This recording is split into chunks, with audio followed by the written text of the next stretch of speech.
Marketer of the day, number 421.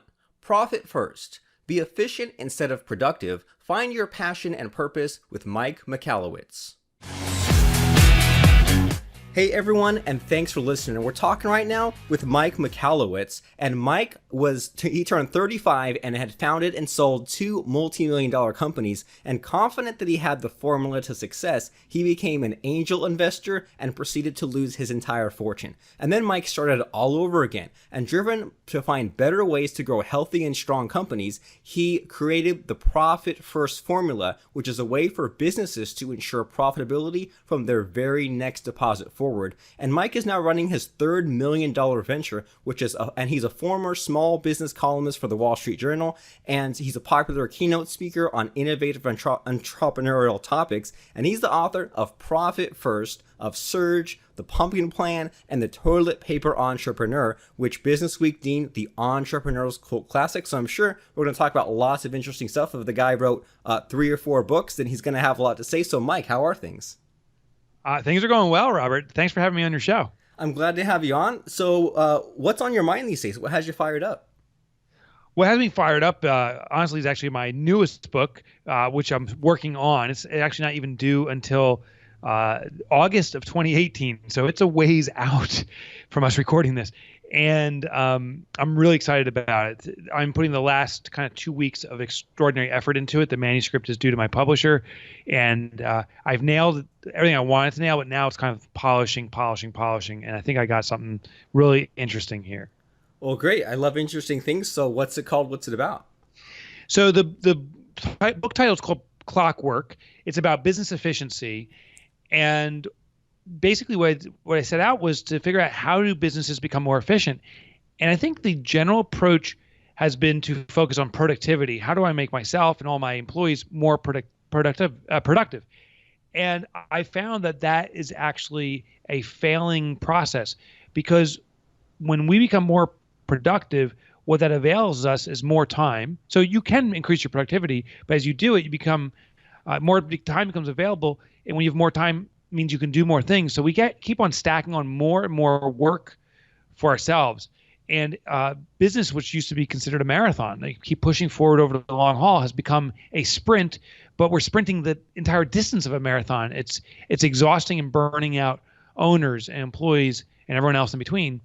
So when I studied Clockwork, I sought out organizations that could scale very quickly with little effort and without pursuing more productivity. What did they know? And I kind of culled their secrets, and that's what I put in the book. Awesome. Well, I can't wait to hear about what kind of secrets those are. So that's making a lot of sense to me. So there's productivity, which is like do more and free up more time, and then that gives you the freedom to, I guess, do more and make yourself busier and busier until you kind of drop dead. But it's better to be efficient. And so productivity in itself is not ideal. Efficiency is better. So what does efficiency have that productivity doesn't? So efficiency's core mindset is to do less. So productivity's core philosophy is, how do I get more done? And efficiency, as crazy as it sounds, how do I get less done? And what I mean less done is less effort put into my tasks. Instead of being able to cram more, how do I actually take on less? There was I think it was Bill Gates who said, I actually want to hire the laziest employees in the world, because when someone's lazy, they'll find a way for other things and other people to get the task done. They're the builders of systems. So the core philosophy of efficiency is, when our work is piling up, is actually, how do I reduce the work? What is some of this work that's not even necessary and I can dump it? What's the other work that I can delegate? And instead of doing any of the work, is to move ourselves to ultimately kind of like a chess master type of position, where you're controlling the pieces on the board for your business, but you're not one of the pieces. We have to, because when we're in the weeds, it is really hard to manage a business, because we're doing the work. We're addressing the daily tasks. We can't see it from that 30,000 point view. So business efficiency is about properly delegating the work to other people and other things, meaning systems that run on automatic, and then having the diligence to remove ourselves from doing any of the work so we can observe the work and then be much more strategic. I love it. So you plan it out, you make those smarter moves, you delegate so someone else does it, so that we don't have to be switching gears and planning and jumping on in, and that whole thing of like you want to be working on your business, not be in your business. And I love that Bill Gates quote. And I first heard that Bill Gates quote about finding a lazy person. I first heard that when I was like 16 or 17, and I had a friend who had gotten like a summer job to install Microsoft Office on like 60 computers in like a big classroom. And what they had expected him to do was go to computer number 1, pop in the Microsoft Office CD, wait for an hour for it to install, click all the next buttons, pop it out, go to the next one. But what he had done is I think he'd spent maybe like 2 or 3 days getting this thing in motion where all 60 computers were just installing it all over the network at the same time. So then it took a couple of days for all the progress bars to get to 100%,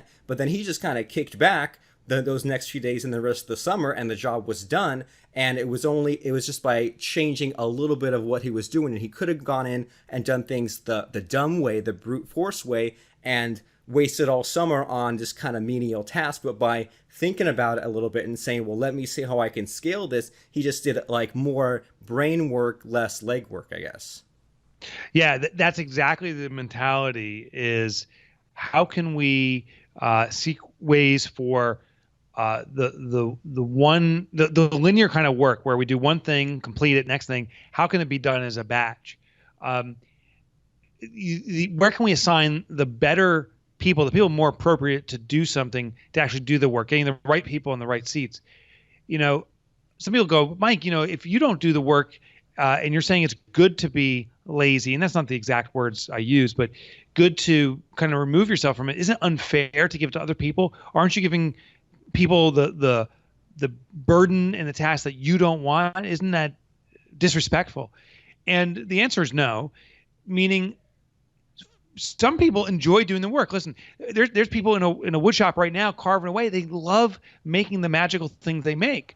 They would never want a job where they sit back and they're directing everyone, telling everyone else, hey, build the cabinets and make those things.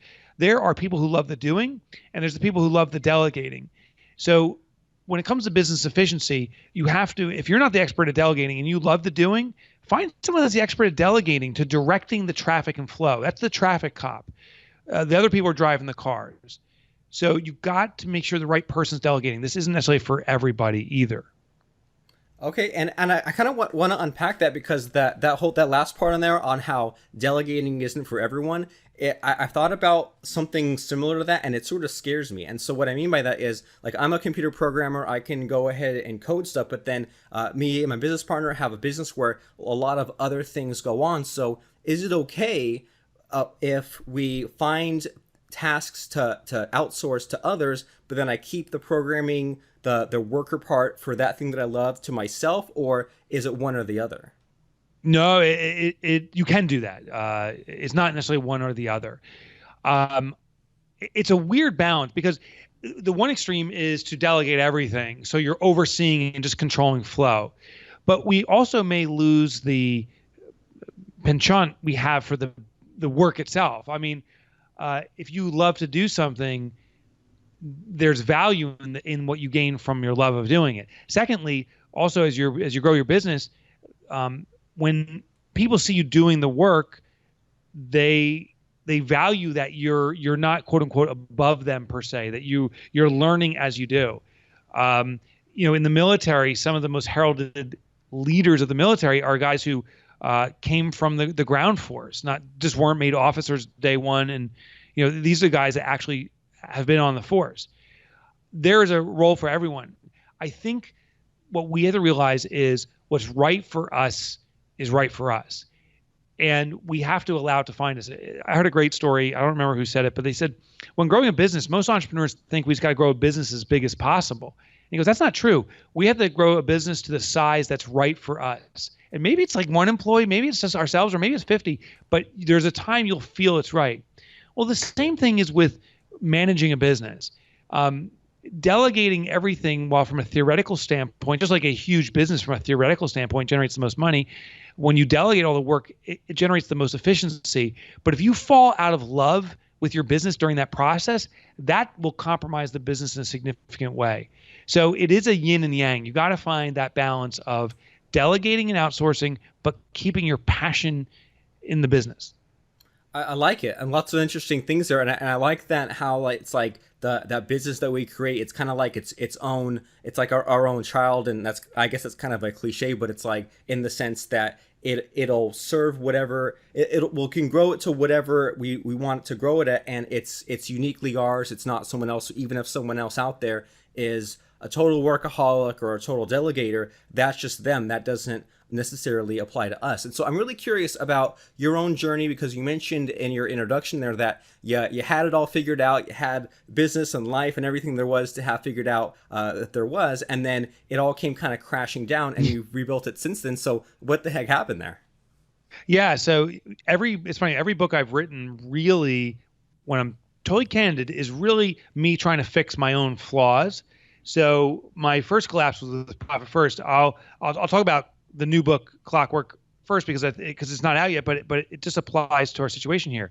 One of the most recent pains I've had is I absorbed and was proud of the workaholic label. I would pound my chest about it. I could outwork anyone.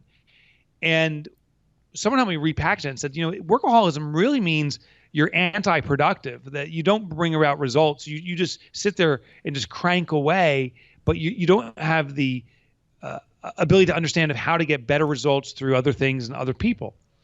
And once I disowned the workaholic label, just by changing that label, it was the great awakening, saying, oh my gosh, this productivity thing is not working for me. What's the better solution that's right for me? And my point in just telling that little story there is, I think some of us own a label and then believe that's who we are, but there's something incongruent with it. It's just not feeling right. We got to listen to that little voice that's saying this just doesn't feel right, and make an adjustment. But back to your original question, that collapse for me was what brought about the book Profit First. I had grown a couple of businesses. I'd sold two of them, one to private equity, one to a Fortune 500. My ego exploded. I never thought I'd get an ego, but sure enough, I'm like, I am so smart. I'm the best entrepreneur ever. I'm the greatest. I started buying trophies, cars, and moved into an expensive town, and just went on a sabbatical in Hawaii with my family. And during that process, just assumed that if I snapped my fingers, the next business would spawn and tremendous money would come to me. And I became an angel investor to do exactly that, but I sucked at it. I was a horrible angel investor. I had no right to be in that space, and I destroyed all the businesses. As a result, it took me about 2 years. I blew every penny I'd made in growing and selling my prior companies. And it became, for me, a great awakening. It was a very difficult time in my life. I actually became depressed, went through depression for a couple of years. And it became a reset for me, and realized that I don't have all the answers to many things, including profitability. I thought profit was an event that if you grow your business fast enough or quick enough, there's a certain moment when that one client kind of tips the business and all his profit comes into your pocket. Well, that's a total lie. That is not true. I never experienced that, and I was not able to build that out of these companies I started. What I found is the most profitable companies don't make profit an event. They make profit a habit. It's baked into the business, and it has to happen with every transaction. But they were doing some very sophisticated stuff, so I just simply asked myself, how do I make profit a habit? And that's where I developed the Profit First system for myself. Honestly, 10 years ago, I built it for myself and then rolled it out. And now we estimate, it's hard to tell, but there's about 40,000 companies that are doing this method, about 2,000 documented cases we have, and about 40,000 we estimate that are doing Profit First and seeing some good results.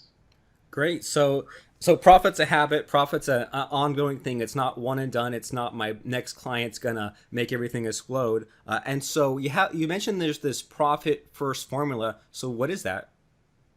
Yeah. So the traditional formula in accounting or for profit for anyone is that sales minus expenses equals profit. It's a foundational formula. Every business, probably everyone listening to this knows that formula. Sales is the top line. Expenses is what you use to sustain your business, to cover the services or products you're offering to your clients. And then the remainder is profit. And I remember looking at that formula one day and just clicked. I said, oh my gosh, that formula is a lie. I mean, an abject lie. It's not true. Now, logically, it's true. I mean, it's an equation from a mathematical standpoint, but from the application, from the behavioral application, it's totally a lie. Because it's human nature. When something comes last, it means it's insignificant. Just like if I went to the hospital for a health scare, I don't come out of the hospital saying, I'm going to start putting my health last. I would never say that. I say, I'm going to put my health first. So the lesson here is what comes first is prioritized. What comes last is insignificant. And how it manifests in businesses, if profit's the bottom line, and that's the exact word we use, what do? Well, we wait till the bottom of the year. December, January, February, we do the accounting, and our accountant says, oh, sorry, no profit this year, or here's some money, but it's an accounting profit. There's no real cash for you. And we say, damn, maybe next year. And literally we kick the can on profit down another year. So what I do with profit first, I flip the formula. It's sales minus profit equals expenses. I just switch the profit and expenses variables.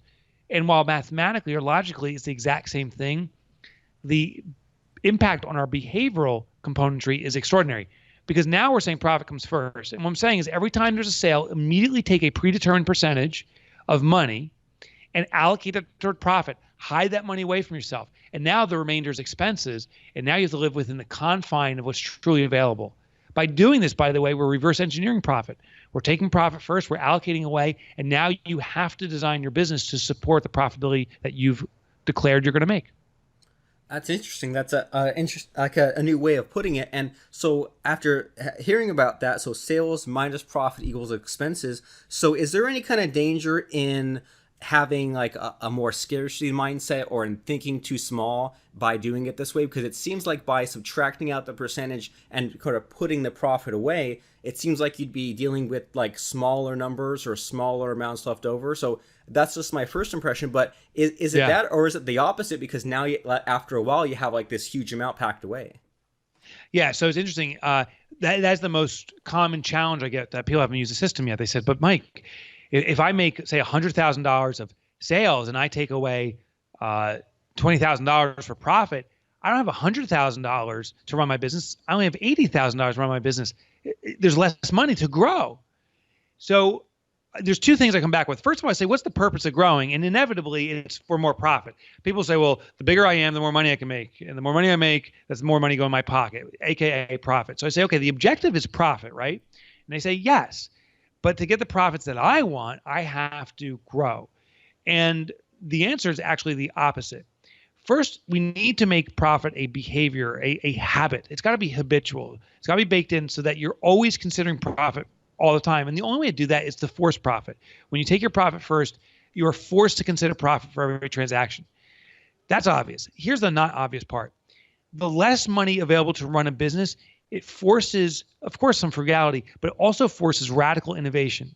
When you have less money available to run your business, you have to figure out how to run your business with less money, which inevitably forces us to challenge the industry norms.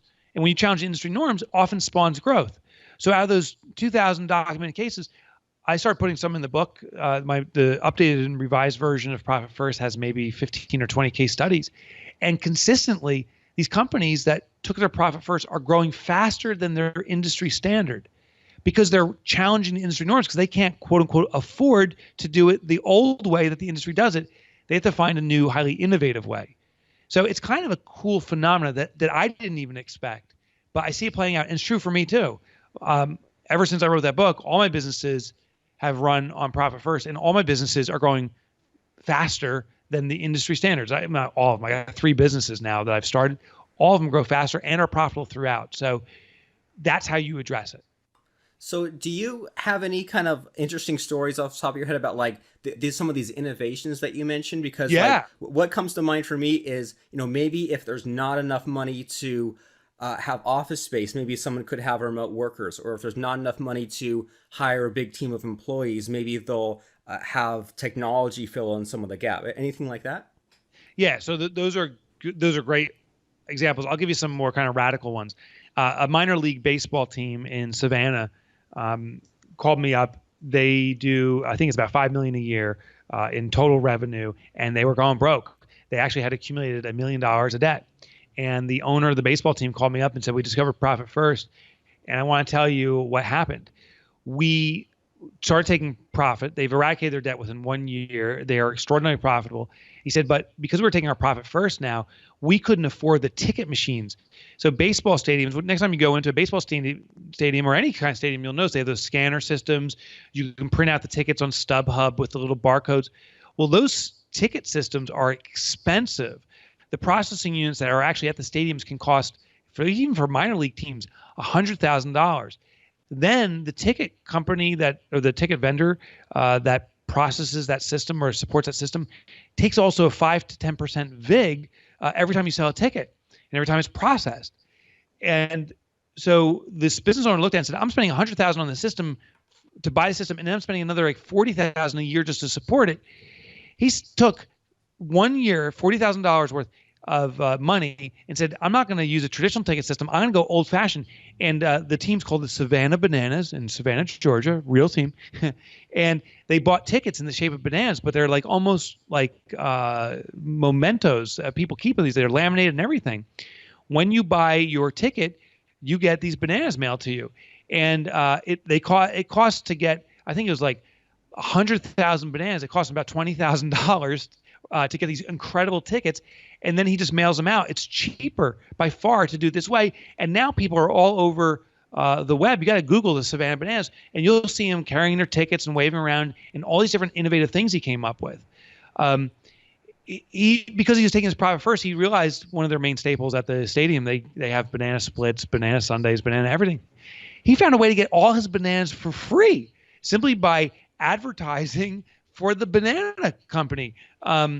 He got a beer sponsor that now it makes the Savannah Banana beer that supplies all the beer for free because they're a pub that they want to get all the weekday traffic. When people aren't going to the game, you can get your Savannah Banana beer at this pub.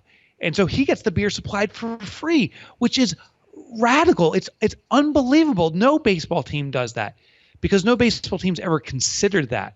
But when he took his profit first, he had to look at how the industry operates and challenge every preconceived notion.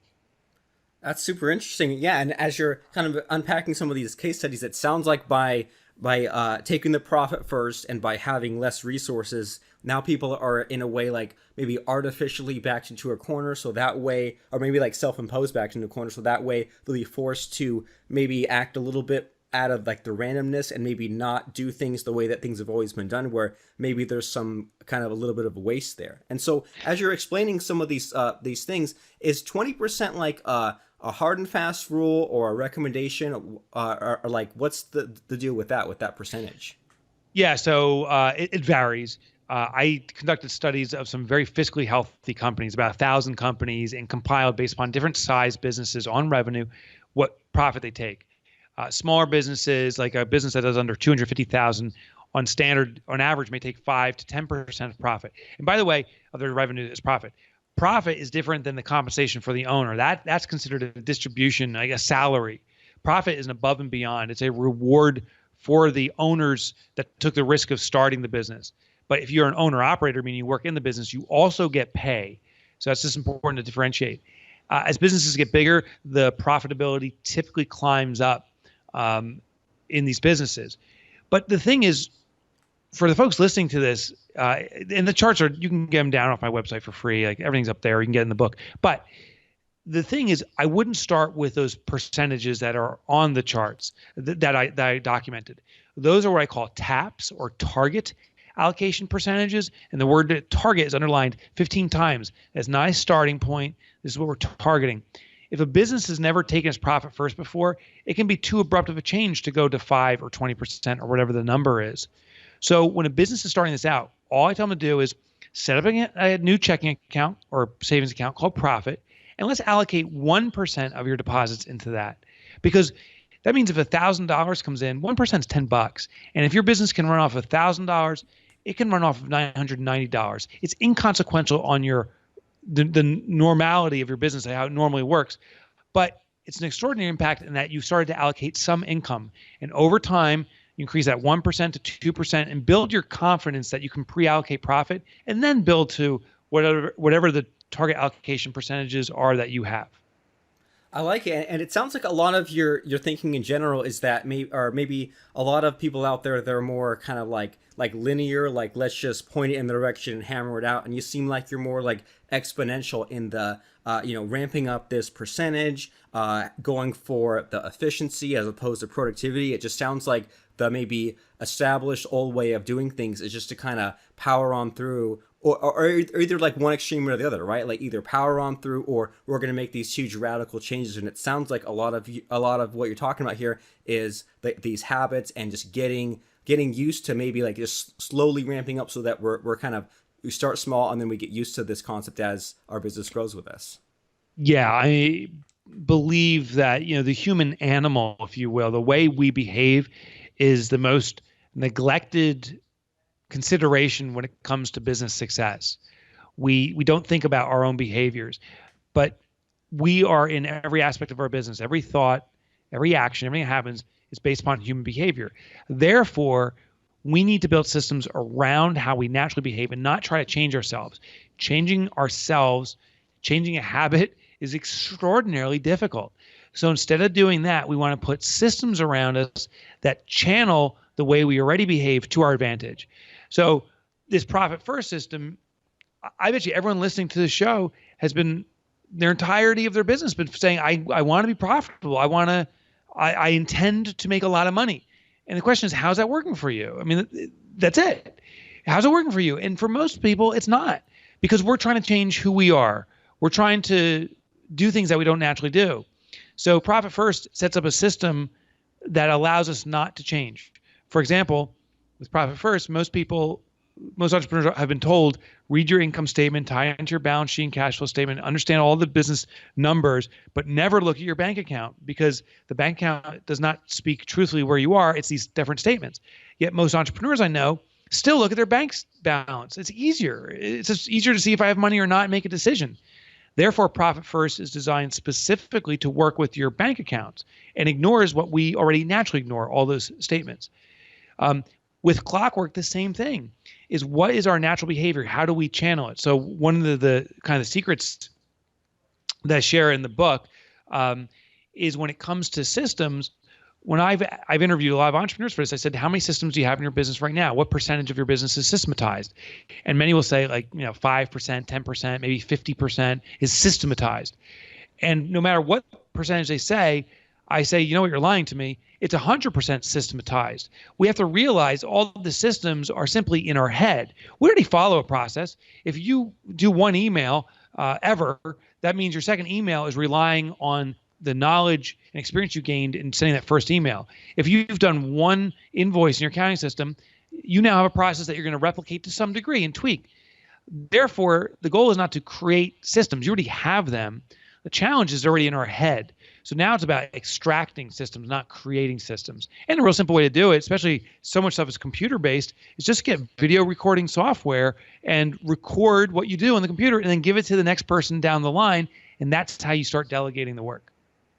That's great. And I like that way of thinking, that it's not that the systems don't exist. The systems exist in our head, but they're probably way more complicated than they have to be. They're probably unreliable. So it's not that we're creating them. We're just like reducing what we already have, so that way anyone else can pick it back up. And we're sort of kind of starting to wind down in our talk here, but I really got to know how the heck you rebuilt this. You said that you sold your companies, you became an angel investor, you weren't good at it, back down to nothing. So how did you get from rock bottom, ground zero, to where you're back at now? Oh, thanks for asking that question. So, first of all, I followed the methodologies that I learned. So Profit First, I was the first guinea pig, and it was after 7 years of doing that before I even wrote the book. Clockwork, it was 3 years of doing it, and the other stuff. But I'll tell you what really triggered it off, and maybe I'll write a book that contains this too, is I found there's two questions that I needed to ask myself, and I think now other entrepreneurs need to ask themselves to really find their calling, if you will, or the direction they should take to achieve the success they want. The first question, everyone's heard of this one. They say, if you had all the money in the world, what would you do? And the idea behind that question is, if you don't have any financial concerns, what would you do? What excites you? And that speaks to passion or purpose. But the second question, it was thrust upon me because of my financial circumstances. I had no money. I was on the verge of bankruptcy. I was borrowing from anyone and everyone just to get by for another day. And a new question presented itself. If you had no money in the world, not all the money in the world, but no money in the world, if you had $0, what would you do? And when the answer aligns, when you would do the same thing if you had all the money in the world, or you would do it when you had no money, meaning you have to survive doing this. If the answer is the same, that's your calling, I think. That's the thing you got to do. And for me, I used to say, if I had all the money in the world, I would be an author. And I said, now I have no money. Well, I want to still be an author. And now I have to make it work. That's what got me started. I asked those two questions and they came in alignment. And when that happened, I just went all in. As terrifying as it was, I went all in. That's super powerful. I love that, and I'm totally gonna. I mean, I know what the answer for myself is as well. So I love that. So ask yourself, what would you do if you had all the money in the world? And we've all heard that question. But then if you also say, what would you do if you had no money? And so if someone asks both of those questions, and if things don't line up or they line up almost all the way but not quite, I mean, what needs to happen there? Yeah, so if they don't line up, that means we have a difference between our vision, meaning the end game, and the vehicle that will get us there. All the money in the world question says, one day I want to be at X. No money in the world says, this is what I'm called to do, I need to do today. If they're not in alignment, we got to ask ourselves, can what we're feel we called to do today, can we get as quickly as possible to end vision and define the path to get there? That's the key.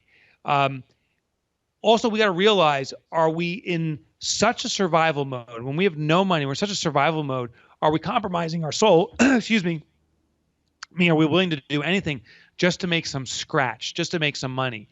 And if that's true, listen, circumstances can be dire. I'm not saying that's not acceptable, but I'm saying consider, is there a way to make the same degree of money that you're making doing some other vocation immediately or very quickly doing the thing you want to do? And keep asking yourself that question, how do I get there? Is there some way I can bridge or at least get closer and get them into alignment sooner than just doing something out of desperation? I like that a lot. And it sounds like that this kind of thinking would be more effective for the, like, it seems like it reaches new people that the old way of thinking wouldn't reach. And it sounds like it appeals to, like, if someone is maybe thinking too small or selling themselves short or not pursuing their dreams, now by making sure these things align, now they know that they're doing the right thing, whereas where before they might not. And then also the other extreme, the person that's kind of like head in the clouds and always makes huge grandiose plans, but not really anything practical, like with the old way of thinking, this kind of goal setting wouldn't have reached them, but now it does. That's right. That's exactly right. Super great. So how can people find the book, and how can they check up on you and see everything else you're doing? So thank you, Robert, for offering that. Yeah, if you want to learn more about all my books and me, I'll give you two ways to get a hold of me. One is you can Google my name, Mike Michalowicz. Now, I know you don't know how to spell Michalowicz. No one does. Here's the shortcut. Type in Mike, M-I-K-E, hit the space bar once, and then type in Mick. So Mike Mick, M-I-C, Mike, and then M-I-C. And you'll see it drop down, and this huge, long Polish name will appear, Michalowicz. That's me. The second trick, which is even easier, is my nickname in high school was Mike Motorbike. Ironically, I never drove a motorbike, but it was Mike Motorbike. So you can go to mikemotorbike.com. That'll get you to my site also. Either way will get you there. And all my books, I have 4 of them now, and the 5th one coming out soon. The chapters are, I think 2 or 3 chapters from every book are down there, so you can try it before you buy it, see if it resonates with you. I'm a blogger. I'm a podcaster. And I used to write for the Wall Street Journal for a couple of years. So if you sign up on the site, you can get the archive of my 10 most popular articles I wrote that's in the Wall Street Journal archives, but I can get them to you once you sign up for free. Well, great. So everyone should go ahead and do that. Go to mikemotorbike.com and sign up and get those old Wall Street Journal articles, especially if you liked what Mike had to say today. If it sounded like common sense, it sounded like this is all doable, relatable, but also powerful. So go to mikemotorbike.com to see that stuff, and also to check out his books like Profit First, which talks about that percentage thing. And then depending on how far ahead in the future you're listening to our talk today, then you might also be able to grab yourself, or at least at the very least, maybe pre-order or something, a copy of the book Clockwork. So lots of great stuff for us to chew on and think about. And I appreciate you, Mr. Mike, for being candid and being open about, some of your successes and failures and what people need to do, and for just kind of being nice and coherent and well-spoken and concise. So that way we all kind of get what you're talking about. And so lots of great stuff to think about. And then real quick, Surge, the Pumpkin Plan, Toilet Paper Entrepreneur. Do you have a quick way of explaining what those are? Oh, sure. So first one, Toilet Paper Entrepreneur. That book is when you are down to your last 3 sheets, how do you survive? And so the analogy is the bathroom, but the reality is most businesses are run with the lack of resources, lack of content, lack of contacts, lack of money. And what I point out in that book is the lack of those resources is actually your biggest advantage, and how to spin it into your advantage. The Pumpkin Plan, I studied pumpkin farmers, found that colossal pumpkin farmers know how to grow those huge pumpkins just by changing a little bit of the process from ordinary farming. Well, in business, we don't have to make 95% or 99% of changes to our business. It's actually a very small modicum of changes. Change a few things in the business response with explosive growth.